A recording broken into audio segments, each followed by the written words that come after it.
Widarayani dari kelas 10 TMA. Dan di sini saya berasal dari kelompok 1 dengan nomor absen 34.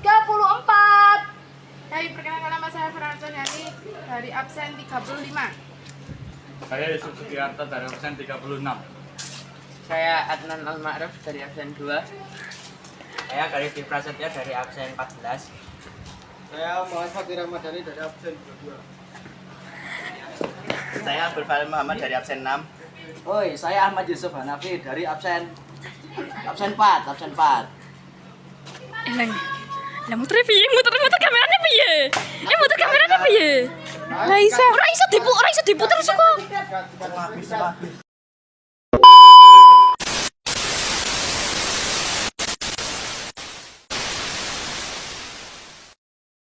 Yang pertama, pengertian Dinul Islam merupakan aturan hidup yang diturunkan oleh Allah Subhanahu wa Ta'ala kepada Nabi Muhammad untuk disampaikan kepada seluruh manusia agar mereka memperoleh kebahagiaan hidup baik di dunia maupun di akhirat. Untuk memperoleh kebahagiaan tersebut dibuatlah aturan-aturan yang menuntut perilaku muslim sebagaimana ia berhubungan dengan Allah Subhanahu wa Ta'ala. Al-Quran, pengertian Al-Quran merupakan kitab suci umat Islam sekaligus sebagai sumber hukum Islam yang pertama dan utama. Secara bahasa, Al-Quran berasal dari kata qara'a yang berarti bacaan atau dibaca. Bacaan, sebab Al-Quran merupakan kitab yang wajib dibaca dan dipelajari oleh orang yang mengimani kebenarannya. Yang kedua, keistimewaan Al-Quran diturunkan kepada Nabi Muhammad untuk pertama kalinya pada malam Lailatul Qadar pada tanggal 27 Ramadan. Ini menunjukkan bahwa bulan Ramadan adalah bulan yang penuh keberkahan. Yang ketiga, Al-Quran merupakan wahyu Allah Subhanahu wa Ta'ala. Wahyu merupakan pengetahuan yang dituangkan Allah Subhanahu wa Ta'ala ke dalam jiwa Nabi yang dikehendaki Allah Subhanahu wa Ta'ala agar disampaikan kepada manusia sebagai petunjuk di dunia sehingga memperoleh kebahagiaan di akhirat. Al-Quran turun dengan menggunakan bahasa Arab. Firman Allah Subhanahu wa Ta'ala dalam Quran surat Asy-Syura ayat 42 menyatakan artinya, dan demikianlah kami wahyukan Al-Quran kepadamu dalam bahasa Arab agar engkau memberi peringatan kepada penduduk ibu kota Mekah dan penduduk negeri-negeri di sekeliling serta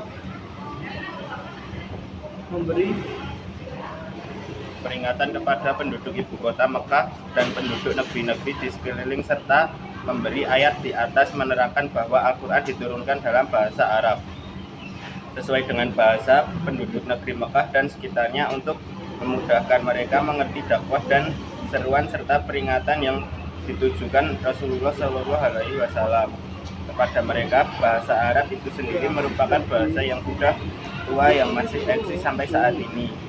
Al-Quran adalah mukjizat terbesar Rasulullah SAW dan bukti kenabian Al-Quran merupakan mukjizat terbesar Rasulullah SAW dan mukjizat tersebut dikhususkan hanya bagi Rasulullah SAW dan tidak untuk nabi yang lainnya, karena nabi dianugerahi mukjizat khusus yang tidak sama di antara satu nabi dengan nabi yang lain disebabkan oleh kondisi yang berbeda terkait kaumnya masing-masing. Al-Quran sebagai hukum ajaran Islam merupakan agama yang menuntun umat Islam untuk memperoleh jalan hidup yang benar guna meraih kebahagiaan dan dunia akhirat. Al-Quran adalah kitab samawi terakhir dan sempurna sebagai pedoman hidup manusia karena berisi hukum yang lengkap. Al-Quran sebagai dasar hukum.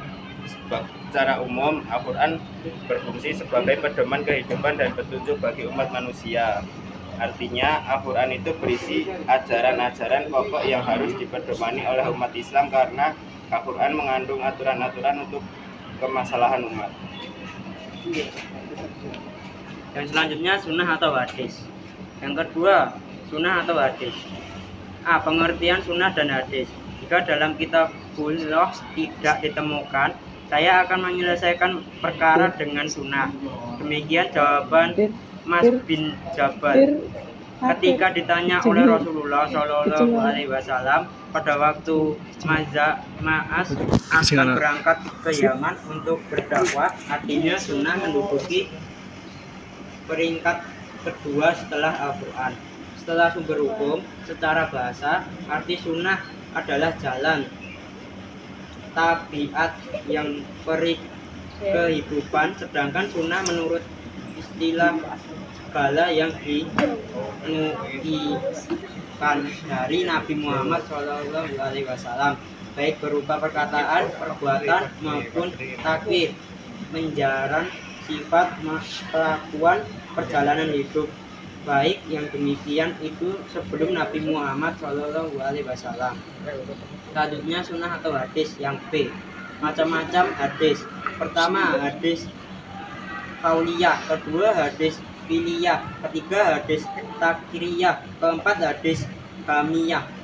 Yang C, pembagian hadis. Yang pertama hadis mutawir, yang kedua hadis akad, hadis saleh, yang ketiga hadis hasan, keempat hadis dakfi. Yang ke-D, fungsi hadis terhadap Al-Quran. Yang pertama, bagian banyak tarim. Yang kedua, sebagai bayan tarsif. Yang ketiga, sebagai bayan tasrif. Yang selanjutnya adalah istihad. Pengertian istihad. Menurut bahasa, istihad memiliki akar kata yang sama dengan kata jihad, yaitu jud yang berarti bersungguh-sungguh dan jihad yang berarti sulit. Jihad dan istihad sama-sama memerlukan kesungguhan dan mengalami kesulitan, sehingga makna utama istihad adalah kesungguhan karena yang dihadapi adalah sesuatu yang sulit. B. Syarat-syarat untuk menjadi mustahid. Mustahid merupakan seseorang yang melakukan istihad, dan untuk melakukan istihad tidak dapat dilakukan oleh sembarang orang, karena istihad merupakan suatu kegiatan dalam pengambilan hukum persyaratan. Antaranya adalah: 1. Memahami kandungan Al-Quran dan hadis. 2. Memahami bahasa Arab dengan seluk-beluk ilmunya dan segala tanggapannya. Yang ketiga, memahami ilmu asal usul fikih dan kaidah-kaidah fikih secara mendalam. Yang keempat, memahami persoalan jiwa. Yang kelima, memiliki kecerdasan dan akhlakul karimah. Istihad. 1. Dasar istihad. Istihad memiliki sandaran sebagai sumber hukum diantaranya. 2. Fungsi istihad sebagai sumber hukum Islam. Ketiga, istihad memiliki beberapa fungsi diantaranya adalah: 1.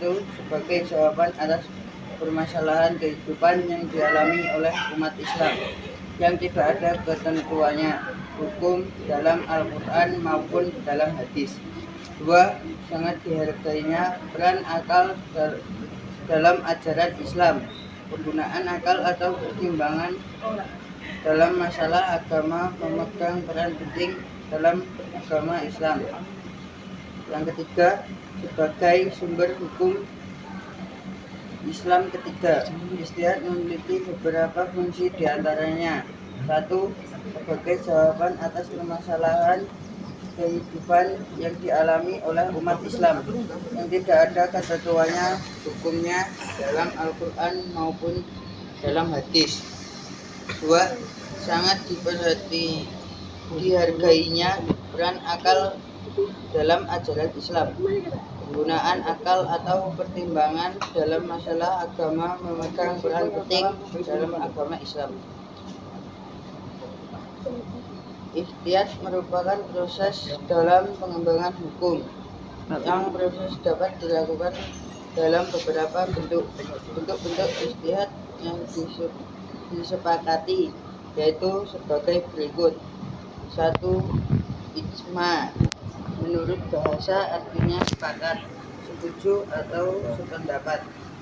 Sedang menurut istilah, ijma adalah kesepakatan para mujtahid dalam memutuskan suatu masalah sesudah Rasulullah SAW.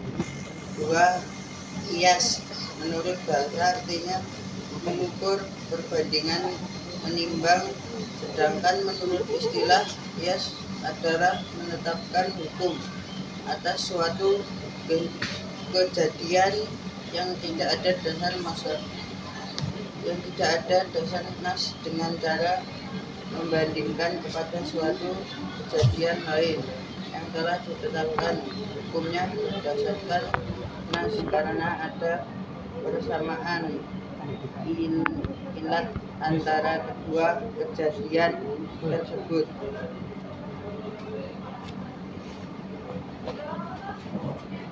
sekarang hikmah menjadikan Al-Quran dan hadis dan ijtihad sebagai sumber hukum Islam. Hikmah menjadikan Al-Quran, hadis, ijtihad sebagai sumber hukum Islam. Memilih Islam sebagai keyakinan mengandung konsekuensi, yaitu keharusan menjadikan Islam sebagai pedoman dalam menjalani aktivitas sehari-hari yang sumbernya adalah Al-Quran, hadis, dan ijtihad. Ada beberapa hikmah menjadikan Al-Quran, hadis, dan ijtihad sebagai sumber hukum Islam, antara lain: 1. Tidak tersesat dalam berperilaku sesuai tuntunan agama Islam. 2. Menjadikan diri sebagai orang yang taat beribadah dengan penuh ketulusan. 3. Terbiasa membaca dan mengkaji Al-Quran. 4. Selamat dari azab dan laknat Allah Subhanahu wa Ta'ala. Dan 5. Memperoleh kebahagiaan hidup dunia karena sudah mengikuti aturan-aturan yang sudah ditetapkan oleh Al-Quran dan Allah Subhanahu wa Ta'ala. Dan terakhir yaitu terwujudnya perilaku akhlakul karimah dalam kehidupan sehari-hari. Nah, kesimpulannya apa sih?